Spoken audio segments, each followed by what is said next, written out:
Good afternoon, folks. Jay from Cold Nights here, and we have another episode of Coffees and Consoles.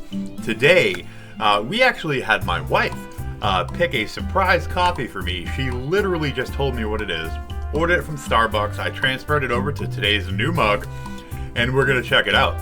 So, before we get into what coffee it is, let's take a look at today's new mug. And it features the incredible Princess Peach. She is one of the original females in video games, and she is beloved, incredible character with a couple incredible games under her own belt now. And we are going to be trying a caramel latte from Starbucks. Thank you, DoorDash. Thank you to my lovely wife, April, for choosing this. And let's see how we like it.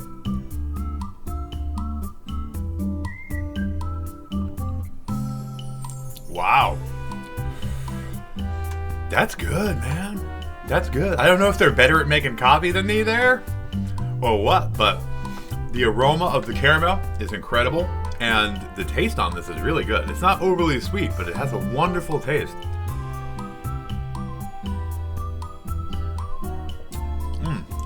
Very good. Not a lot of kick, right? There's not a lot of darkness there. Pretty sweet, but yeah, good stuff. Definitely enjoying that. So we're going to have to hit that a couple more times during the video. But we had a really cool pickup yesterday when we were out game shopping. And it made me want to do my top 5 favorite 3DS games. And obviously the pickup is 3DS related.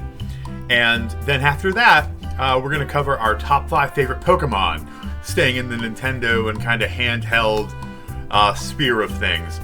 So I'm excited to get into it. So we're going to go right ahead and show off what I found. So when you're out shopping at places like GameStop, thrift stores, pawn shops, when you find something boxed, especially a console, you usually expect to get gouged on it. But when you find a good deal or you find it at retail, to hold it in your hands and walk away with it is something really special. Now this one, the box is a little torn up, but I was so excited to pick this up, and I'm excited to share it with you. So, yesterday, I picked up this incredible Super Mario Maker 2DS limited edition console. I had seen it in their case, just the console, and then when I saw the box up on the counter, I'm like, wait, is that boxed? I'm like, I was going to buy it anyways, but I definitely want that now. So, the front obviously has some damage where the sticker or tape pulled off some cardboard. The back is in great shape, and I'm super excited to take a look at the console with you guys. So I had kind of checked it over, obviously, at the store to make sure everything was copacetic with it, but it's really cool to actually hold it in your hands. Now, I'm trying not to destroy this cardboard in here, because it's part of the cool part of having the box. Get it out without dumping it on the ground. We're getting it. We got it out. Okay. All right. So, I love the look of this. Look at that. And you can see me in the reflection there on the screen. But I love the little Mario. He's so cute. And then the back. Look at that. Beautiful. For some reason, this has like the serial number on it. I think that's what they do with the consoles. So that's why I was kind of covering that. But this looks really cool. I love the look of this. I love the colors, yellow and red. It's like a Mario, like a McDonald's handheld. So I'm super excited to experience this. This is like the third 2DS I think we have in the house, on top of a couple 3DSs as well. But again, if you didn't see it, I really love that Mario there. This is pretty clean. It doesn't even look like there's any smudges or scratches. It's in really, really good shape. So I'm super excited to enjoy that one. So with that being said, we're going to set that aside. I also picked up this awesome Pokemon Trainer polo shirt. I was like, I gotta wear that. Like, it's something I want anyways, but it's perfect for the videos. I love Pokemon, as so do many of you, I imagine.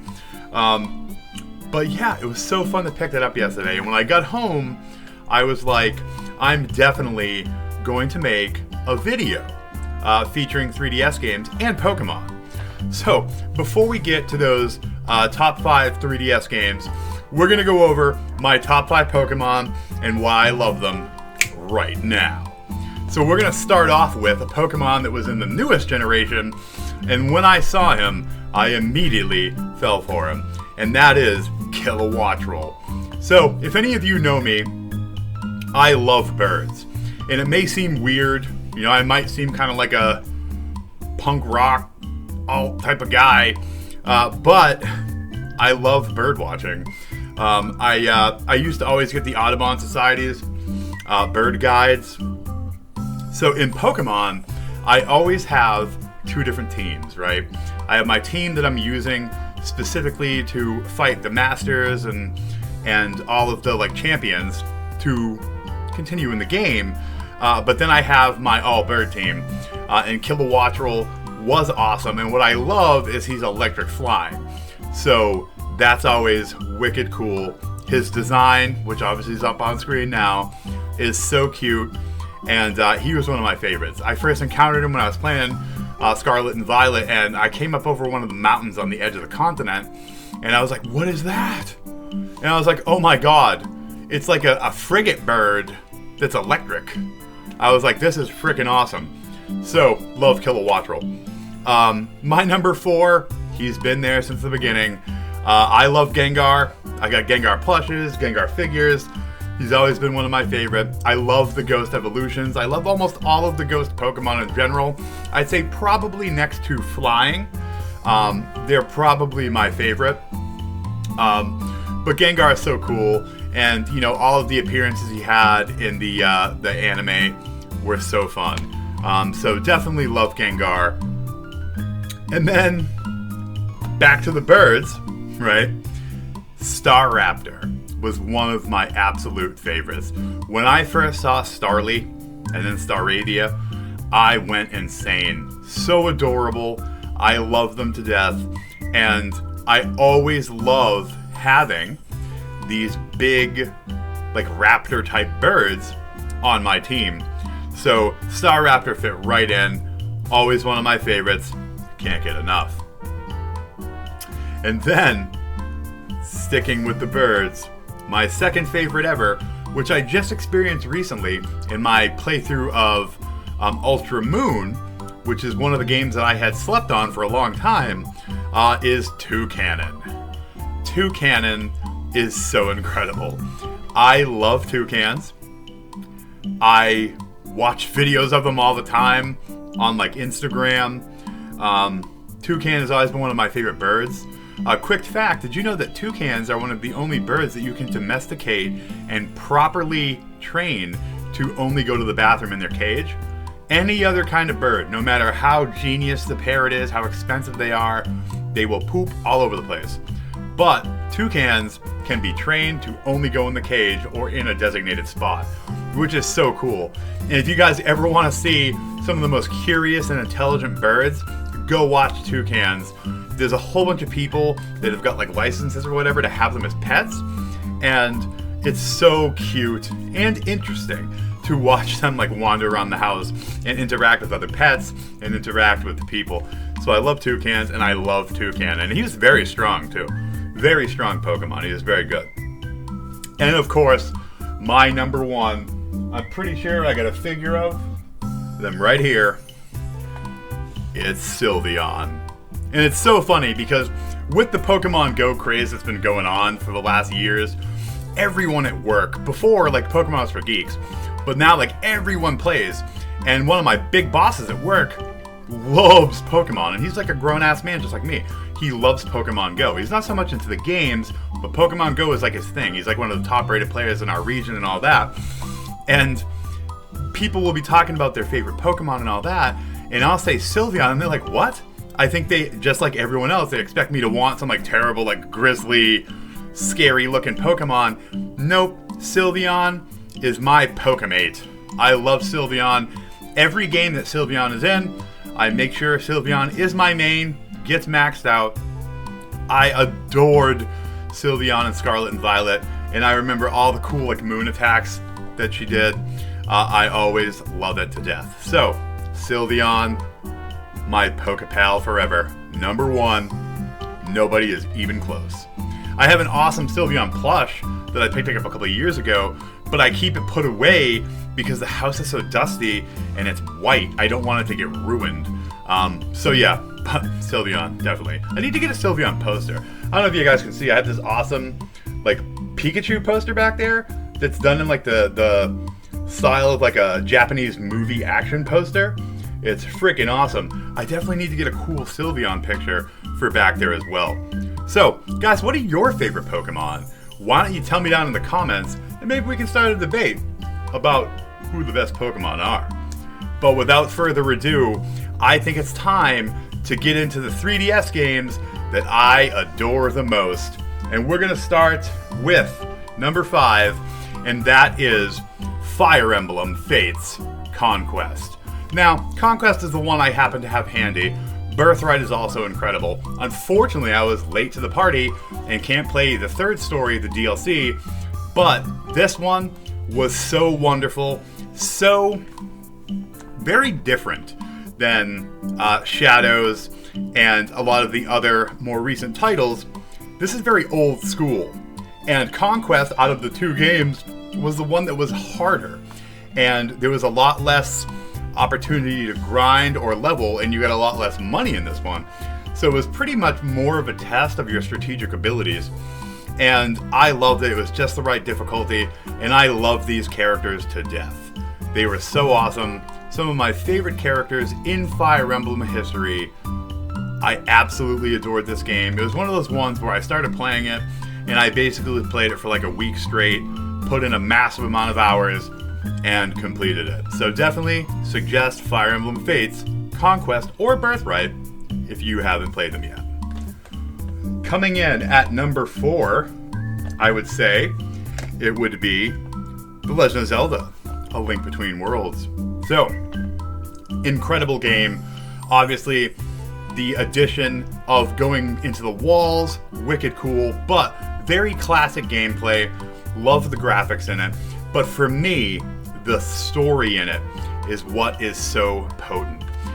The story of Hilda and what happened in her Lorule is so insane. And I love that they were such a big addition to Hyrule Warriors, and you got to experience more with them. But Rovio, Hilda, and the whole gang, it's actually a deep and affecting story. So I'm not going to ruin anything for you, but guys, like, get into it. It's pretty tragic. And it's something I've talked about in a couple lore videos. I do want to do a dedicated lore video at some point on this game, and Hilda specifically, because it's so incredible. But definitely, if you have not played this, get on it. Doggone it. Time for another sip of coffee. This delicious...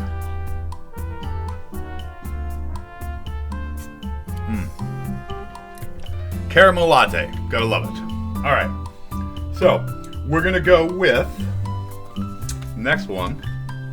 And I actually left out Hyrule Warriors because the definitive edition is on Switch, and I covered it in one of my past videos, so we're not doing Hyrule Warriors.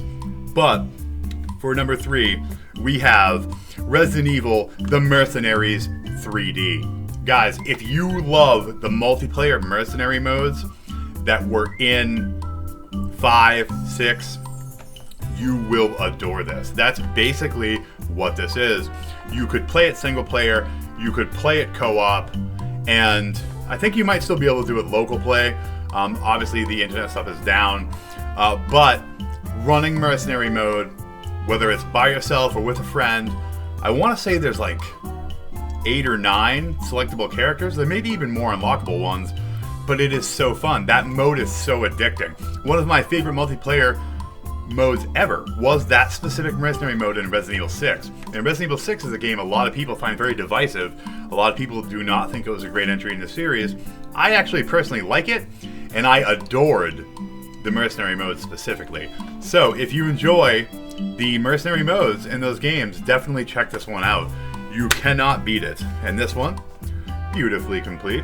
Love to see it. I don't think it's super expensive, but I don't see it a lot in the wild. So you may need to jump onto Amazon or eBay to grab it, but it shouldn't cost you an arm and a leg. So we're going to get to our number 2, and that is Fire Emblem Warriors. This game, whether you're talking about the 3DS or whether you're talking about the Switch, is so goddamn underrated. I put more than 100 hours into this game. I adore it. One of my all-time favorite Fire Emblem characters, Anna, is one of the most incredible characters to play in this game. And there's so many great unlockables in this and the Switch. I honestly don't remember if the unlockables were in this one or if it was just for the Switch, but being able to unlock characters like Lyn and Celica was so incredible. The new characters are okay. The twins, they're okay, right here, these guys. But being able to see all of your favorite characters from so many different games and having such an in-depth leveling system, and with that classic Tecmo Koei Musou style gameplay, it's really something special. And it's crazy because I see that people downed this game and said it wasn't very good, and I'm like, what are y'all smoking? This game is one of my favorite games ever if you compare or include both the 3DS to have handheld and that Switch one to play at home. They are so good. If you don't like this, something's wrong with you. Definitely check this one out. And my number 1 3DS game, you know what it had to be. It's got my boy Toucannon, Ultra Moon, Ultra Sun. The definitive versions of these games, so fun. If any of you follow me on socials, you're in the Discord, you know I was going crazy over this a couple months ago. I played it for like a month straight, got most of the way through my decks. I'm eventually going to get back to it, but I have played through this baby so much. These are probably my 2 favorite Pokemon games ever. They are perfection. They are perfection. As much as I loved Scarlet and Violet, this is where it's at. You cannot beat it. If you have not tried these, just like I had slept on these for a long time, get into them. They are so damn good, you cannot beat it. So, that wraps up the game section. Those are some games to definitely check out. So guys, we're going to have another swig of the coffee here. I thank you all for coming out today. Tomorrow, we're going to be doing another treasure hunt. I found one more unsorted box, and it looks like it's got a few more NES, a big time amount of Super NES, and some N64 games in it. After that, I don't know that there's any more unsorted boxes in the collection, but they're always fun to go through, and we're going to be going through that tomorrow morning, so make sure you tune in for that. So once again, guys, thanks for coming out. I hope everyone has a nice rest of the week, and as always, stay creepy. Bye, guys.